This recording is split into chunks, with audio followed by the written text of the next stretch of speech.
Assalamualaikum warahmatullahi wabarakatuh. Halo everyone.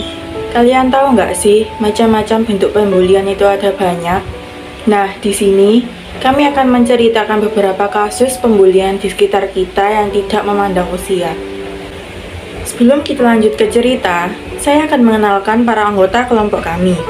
Ada Afriza Firmansyah, Amara Miftahul, Arfia Ramadhani, Desinta Nurmilasari, Dita Friskia, Divana Meisha, Hildan Surya, Maulana Raffi, dan Putri Amelia. Assalamualaikum warahmatullahi wabarakatuh. Di sini saya akan bercerita tentang pembulian yang pernah menimpa teman saya. Sebenarnya, kejadian ini sudah lama terjadi sejak saya duduk di bangku sekolah dasar. Saya memiliki teman perempuan. Dia sangat pendiam. Kalau berbicara, suaranya sangat pelan sekali dan terdengar sangat kecil sekali. Teman saya yang laki-laki banyak yang menertawakannya, terutama saat guru menunjuknya untuk bicara. Terkadang dia memilih untuk diam saja. Teman saya yang laki-laki banyak yang mengejeknya. Mohon maaf sebelumnya. Ada yang mengatakan, bisa bicara nggak? Nggak bisa bicara ya? Pasti sakit banget jika kita dikatakan seperti itu. Apalagi yang mengatakan seperti itu teman kita sendiri. Saya dan teman-teman saya perempuan berusaha untuk mengajaknya bicara, jajan bareng, tapi dia seperti minder duluan. Dia seperti sulit bergaul, karena seringkali diejek, membuatnya seringkali bolos sekolah. Ibunya kemudian bercerita kalau si anaknya baru bisa bicara saat TK. Itu sebabnya mengapa dia kalau berbicara suaranya sangat pelan sekali. Setiap manusia diciptakan punya kekurangan dan kelebihan masing-masing. Seharusnya kekurangan yang dimiliki orang lain tidak kita jadikan sebagai bahan ejekan. Jika kita berani mengejek orang lain, itu sama saja kita menghina ciptaan Tuhan yang sudah sangat sempurna. Sekian dari saya, terima kasih. Assalamualaikum warahmatullahi wabarakatuh. Kali ini saya akan menceritakan kembali tentang cerita teman saya yang memiliki seorang teman juga waktu SMP. Dan dulunya anak ini dibully oleh teman-teman sekelasnya karena sifat anak ini yang tidak mereka sukai. Namun menurut saya bukan berarti kita dapat menormalisasikan tindak bully yang dilakukan oleh teman-teman sekelasnya. Parahnya, teman-temannya ini melakukan tindak bullying sampai main fisik, seperti menyiram si A dengan pop es. Ya sebut aja yang dibully ini si A. Dan karena kejadian itu, dia tidak pernah masuk di dalam kelas dan sering bolos. Sampai pada suatu hari, dia pernah menuliskan surat izin orang tua sendiri, dan dia tanda tangani sendiri. Lalu temannya ini mencurigainya, dan sewaktu dia masuk sekolah, dia dibully lagi, dan kemudian beberapa hari kedepannya dia kembali bolos sekolah.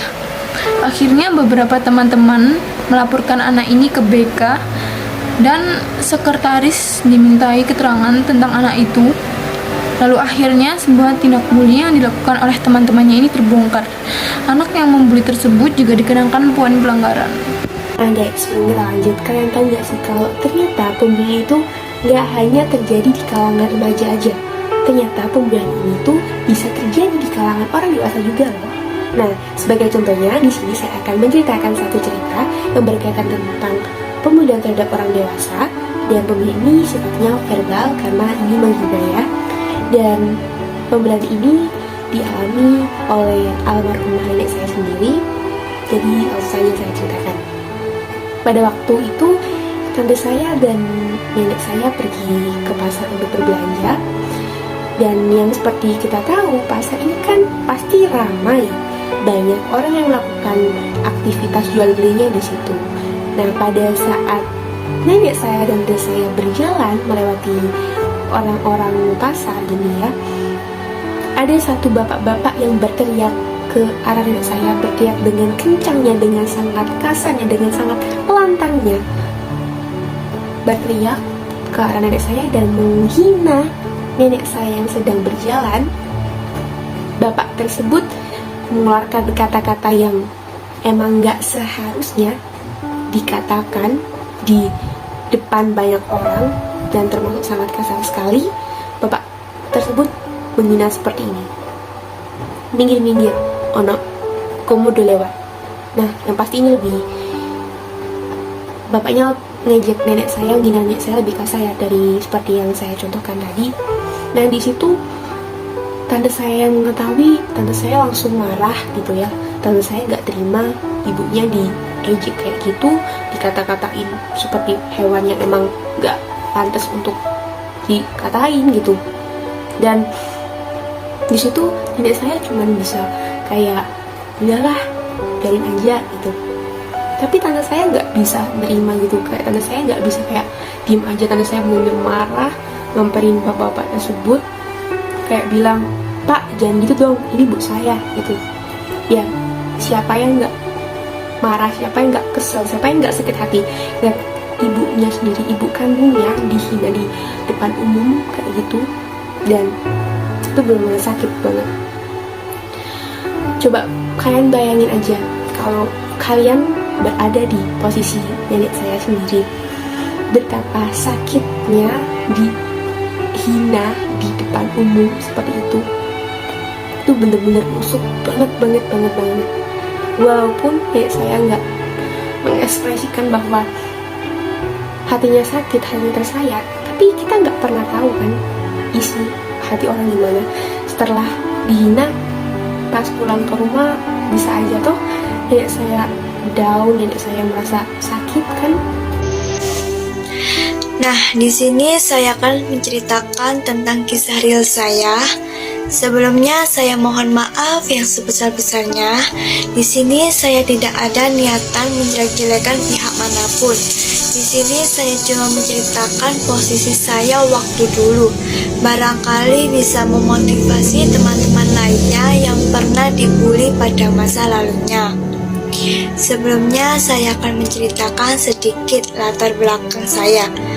Saya dari kecil ditinggal oleh orang tua saya untuk bekerja. Orang tua saya berangkat pagi pulang siang, atau kalau ada ngelembur ya pulang sore. Waktu saya masa TK nggak pernah ditunggu sama orang tua. Mungkin cuma beberapa aja. Dan waktu istirahat atau pulang sekolah biasanya dijemput bude, kalau enggak nenek saya bersama mas saudara saya, karena mas kandung saya waktu itu lagi kuliah. Waktu beranjak SD, saya bersekolah yang dekat sama rumah nenek saya. Tujuannya ya biar kalau pulang sekolah langsung ke rumah nenek saya dan bisa diawasi secara langsung dan serta dijaga. Ada suatu kejadian waktu masa SD, pertama kali saya dipegangi oleh handphone oleh orang tua saya waktu kelas 5 SD semester 2. Nah itu mau ke kelas 6, ya wajar aja gitu sih kalau udah dipegangi handphone oleh orang tua. Waktu itu udah tahu caranya berinteraksi online, semisal chattingan lewat WhatsApp. Pada suatu hari saya memposting sebuah foto dan ada satu teman saya yang beranggapan kalau saya posting foto itu meniru gaya foto dia. Padahal pendapat teman saya itu enggak ada yang mirip-miripnya sama si dia. Udah gara-gara masalah itu, dia memaki-maki saya sampai berkata kasar melalui WhatsApp. Dan posisi itu WhatsApp saya masih belum sepenuhnya ke saya, jadi masih dipegang sama orang tua. So, akhirnya orang tua saya enggak terima kalau anaknya digituin, dan akhirnya orang tua saya membicarakan ke wali kelas saya. Singkat cerita, di sekolah dia enggak terima dengan hal itu. Hal itu karena orang tua saya memberitahu hal itu ke wali kelas saya. Dan akhirnya dia meroyok saya dengan bentengan kakak kelas. Dan akhirnya ada salah satu teman saya yang melaporkan ke guru. Dan akhirnya anak tersebut dipanggil ke ruang guru, diberikan sanksi. Waktu beranjak di masa SMP, saya satu sekolahan sama si dia. Saya sih fine-fine aja ke dia, nggak ada anggapan jelek apapun ke dia, walaupun punya masa lalu kayak gitu. Ya, anggapan saya mungkin dia akan berubah. Waktu itu saya kelas 7 menjabat sebagai sekretaris dan menghadiri rapat, juga mengurusi buku paket teman-teman yang ada di perpustakaan. Pada suatu hari di jam titik-titik terakhir mau pulang, saya menghadiri rapat dan saya nitip tas ke teman saya di kelas. Sesudah mewakili rapat, saya kembali ke kelas untuk mengambil tas terus pulang. Akan tetapi ada kejadian, tas saya robek seperti disilet, jadi bolong gitu. Terus saya bertanya ke teman-teman yang ada di kelas itu, katanya nggak tahu. It's okay, nggak apa-apa. Tapi agak takut pulang ke rumah, takut ditanya sama orang tua. Sampai di rumah saya ditanya, lah kenapa dengan tasmu, Nduk? Akhirnya aku cerita ke mama. It's okay, kata mama, nggak apa-apa. Kalau emang bisa diperbaiki, nanti dibawa ke penjahit tas buat ditempel. Udah clear, saya ke sekolah pakai tas itu. Dan pada suatu hari saya ada perwakilan sekretaris buat mengambil buku paket teman-teman. Urusan buku paket sudah clear, saya kembali.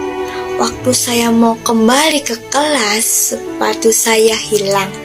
Saya sudah bertanya ke petugas perpustakaan.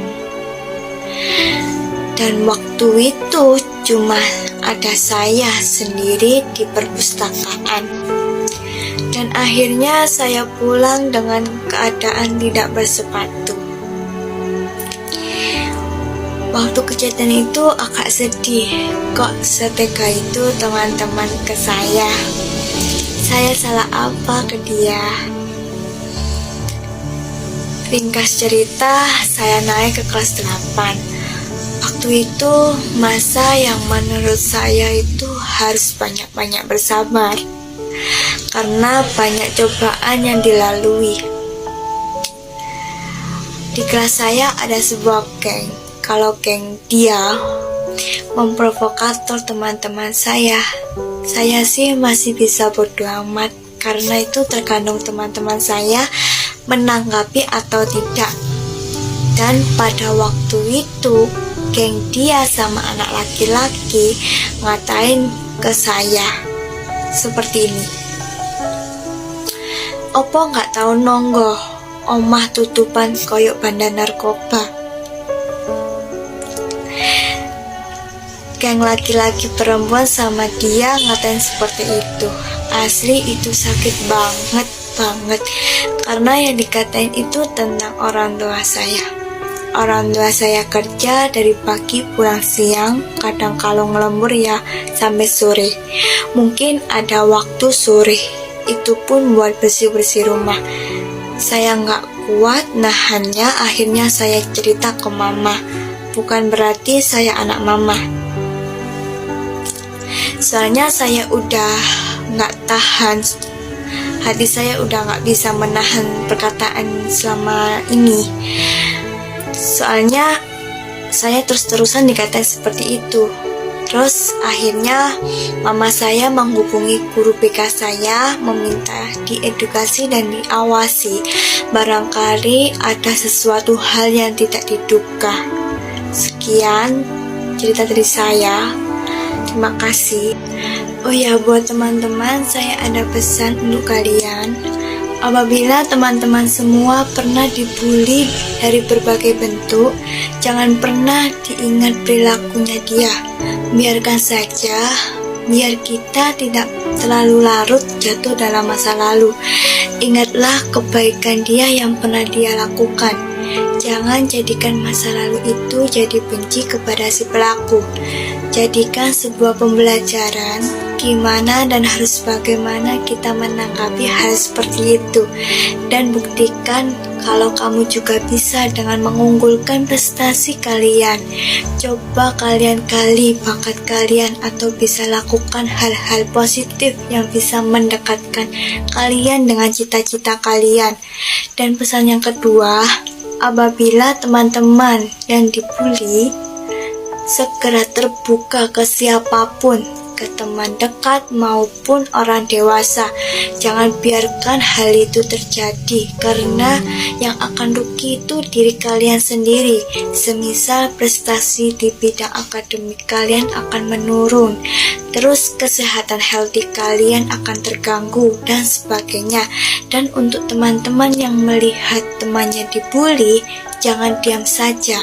Bantu dia agar terbuka, agar bisa bercerita, dan bantu cari edukasi ke orang dewasa. Oke guys, jadi itu dia beberapa cerita tentang kasus pembulian yang sudah disampaikan oleh sebagian anggota kelompok kami. Dan semoga apa yang sudah kelompok kami sampaikan dapat menjadi pelajaran bagi kita semua. Terima kasih sudah menyaksikan. Wassalamualaikum warahmatullahi wabarakatuh.